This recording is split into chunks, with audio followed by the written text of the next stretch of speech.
안녕하십니까, 정인태입니다. 3살 아기가 마약을 강제 흡입했다. 베트남이 발칵 뒤집혔다라는 것입니다. 네, 이 3살 아기가 필로폰을 충격 영상에 베트남이 발칵 뒤집혔다라는 것입니다. 기저귀 찬 아기가 약물 흡입하는 영상이 퍼졌고, 친모 계부로부터 아이 구해달라 친 아버지가 호소를 한 겁니다. 네, 그래서 이 아버지가 31살 아버지가 아내와 계부로부터 3살 아들을 구해달라고 영상을 올렸다라는 것입니다. 아내가 23살인데 부부 갈등으로 두 아이를 데리고 집을 나가서 44살 남자와 함께 살게 됐다라고 합니다. 그런데 이 아내가 마약에 중독됐다는 사실을 알게 돼서 첫째 아이를 4개월 전에 집으로 데려왔다라는 것입니다. 그런데 둘째 아이는 계속해서 그 아내와 함께 지냈다라는 거죠. 그런데 그 아내의 계정을 확인하게 되는데 거기서 마약으로 의심되는 약물을 강제로 흡입하는 영상이 남아 있었다라는 것입니다. 그래서 이 부분을 하지 말라 이렇게 얘기를 했는데도 불구하고 계속 하니까 영상을 올려서 아이를 구해달라 이렇게 요청을 했다라는 것입니다. 이 참 안타까운 일이 아닐 수가 없어요. 이 마약 중독 이게 굉장히 심각한 문제고 요즘에 많은 한국인들이 베트남으로 들어간다 이런 얘기를 해요. 그리고 많은 젊은이들도 베트남에 오고 있는데 이 마약에 노출되는 경우가 많습니다. 그래서 베트남에 있는 한국인 한 명이 연락이 안 되는 거예요. 3일 동안 계속 연락이 안 되니까 가족들도 걱정을 하고, 그래서 제가 하도 연락이 안 돼 가지고 확인을 했더니 이 사람이 마약을 한 것 같아요. 완전히 눈이 풀려 있고 막 헤매고 있고 막 이런 모습 보면서 참 안타까움을 금할 수가 없었고요. 그리고 베트남 현지를 이렇게 다니다 보면은 이 마약, 이 주사 이런 것들이 길바닥에 막 이렇게 흩어져 있는 경우가 되게 많습니다. 제가 2005년에 지금으로부터 19년 전에 베트남 처음 갔을 때 그때도 아주 심했어요. 그래서 공항에서 이렇게 제가 걷는 걸 좋아해가지고 공항에서 이렇게 걷다 보면은 이렇게 주사 바늘 같은 것들이 굉장히 많이 이렇게 퍼져 있고 이런 모습을 많이 보게 됐는데 이 마약이 굉장히 위험한 겁니다. 그래서 3살 아들 마약 흡입 구해달라 베트남 친부의 호소가 이렇게 나오고 있는 상황이에요.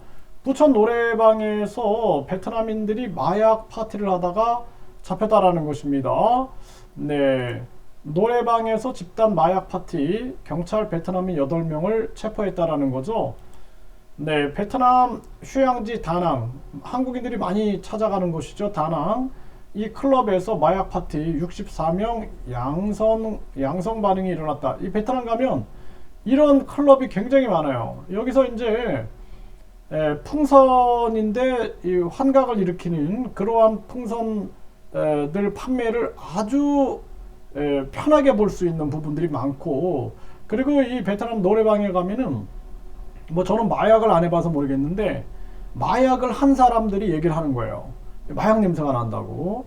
그래서 이 베트남이 노래방 문화가 굉장히 많습니다. 노래방이 굉장히 많은데 이 마약을 한 그러한 냄새들이 많이 퍼지는 그러한 모습도 볼 수가 있고요. 베트남 클럽에서 대규모 환각 파티가 일어났다. 153명 마약 양성 반응. 이 마약이 굉장히 심해요. 그래서 이 선원 상대로 마약 투약 유통한 베트남인 등 일당 16명이 검거됐다. 이 마약 문제가 아주 심각하다. 저는 그렇게 경험을 통해서 많이 알았어요. 그래서 요즘에 많은 분들이 베트남을 장밋빛이다, 기회의 땅이다 이렇게 해서 막 띄우고 있는데 이 언어를 모르면은 굉장히 어려운 거고 위험이 많이 도사리고 있다라는 거예요. 그래서 제가 베트남 하노이 대학교 그 안에 이제 사무실이 있어가지고 이렇게 생활하다 보면은 한국 젊은이들이 떼거지로 몰려다닙니다. 막 20명, 30명. 근데 술에 취한 것 같진 않은데 뭔가 좀 이상한 그러한 모습들을 많이 보게 돼요. 그래서 마약에 아주 쉽게 노출될 수 있다. 네, 그리고 이곳에서 이렇게 많은 사람들이 집단 마약 이러한 상황들이 많이 일어나잖아요. 지금 여기 뭐 64명이 또 여기도 보면은 153명. 그래서 이러한 부분들이 아주 다양하게 일어나고 실질적으로 한국 20대, 30대 젊은이들이 들어와 가지고 마약에 노출되는 경우가 많다. 그래서 제가 한번 물어본 적이 있어요. 네, 조심스럽게. 네. 그러더니 그 젊은이들이 저한테 얘기를 하는 거예요. 혹시 저 선생님 마약 하시냐고. 그래서 내가 그 왜 그런 질문을 할까? 만약에 한다 그러면 같이 하려고 그랬던 것 같아요. 그래서 나는 담배도 피지 않는다. 그래서 이런 경우가 많습니다. 그래서 여러분들이 이 베트남이 지금 뭐 미중 갈등 속에서 굉장히 떠오르고 있다 이런 얘기를 막 하면서 유튜브나 언론에서 베트남 여성과 결혼하세요 뭐 하면서 계속 띄우고 있는데 한쪽에서는 이런 모습이 있다라는 것을 여러분들이 분명하게 알아야 된다 저는 말씀을 드립니다. 걱정이 됩니다.